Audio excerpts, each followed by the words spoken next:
Hi friends, ఇప్పుడు మనం మునగాకు చట్నీ చేసుకుందాం. ఇప్పుడు కావాల్సినవి చూద్దాం. ఒక స్పూన్ నూనెలు, ఒక 2 గుప్పులు మునగాకు, చిటికెడు చింతపండు, ఇప్పుడు ఒక 6 పచ్చిమిరపకాయలు. మనం ఇప్పుడు ఆయిల్ వేసుకుందాం.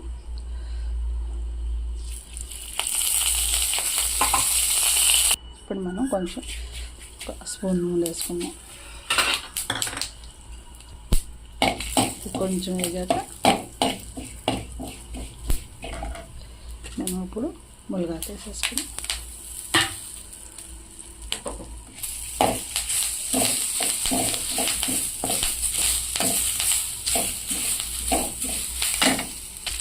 దీంట్లోనే మనం నూనెతో పాటు మునగాకుతో పాటు కొంచెం చింతపండు వేసేసుకుని కొంచెం లైట్గా వెంటనే తీసేసుకోవాలి. ఈజీగా అయిపోతుంది, కానీ హెల్త్కి మాత్రం 100% చాలా మంచిది. మీరు వారంలో 2 సార్లు అయినా ఈ మునగాకు పచ్చడి ట్రై చేయండి. మునగాకుతో ఫ్రై చేసుకోవచ్చు, ఆకుతోటి పప్పులో వేసుకోవచ్చు, పచ్చడి చేయొచ్చు, పౌడర్ వేసుకొని రోజు వేడి నీళ్ళు గోరువెచ్చని నీళ్ళలో తాగొచ్చు. ఒక 1/2 స్పూన్ కలుపుకొని ఇంకా ప్రతి ఒక్క కూరల్లోనూ కొంచెం కొంచెం జల్లుకుంటూ ఉండొచ్చు. చాలా ఆరోగ్యానికి మంచిది, హెల్త్కి కూడా. ఇంకొకటి, మనం డైలీ కనుక ఒక 4 రోజులు అలవాటు చేసుకున్నామంటే ఇది టేస్ట్కి అలవాటు పడిపోతాం, హెల్త్కి కూడా చాలా మంచిది అన్నమాట. ఇప్పుడు ఇది ఎగిపోయింది, తీసేసుకున్నాం. దీంట్లోనే కొంచెం టమాటా ముక్కలు వేసుకుందాం, చాలా టేస్టీగా ఉంటుంది. మీరు ఒక 2 గుప్పులు అనుకోండి, ఒక చిన్న టమాటా వేసుకుంటే సరిపోతుంది. ముందు టమాటాలు చూపించడం మర్చిపోయాను, ఇవి కట్ చేసి రెడీగా పెట్టుకున్నాను. మనం ఇప్పుడు కొన్ని వేసుకున్నాం కదా,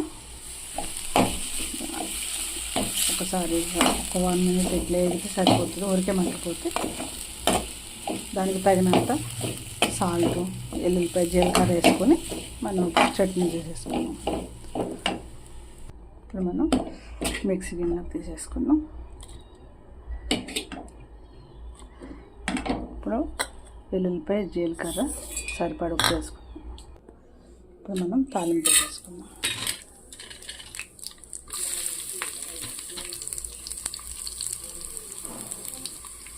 కరివేపాకు, జీలకర్ర,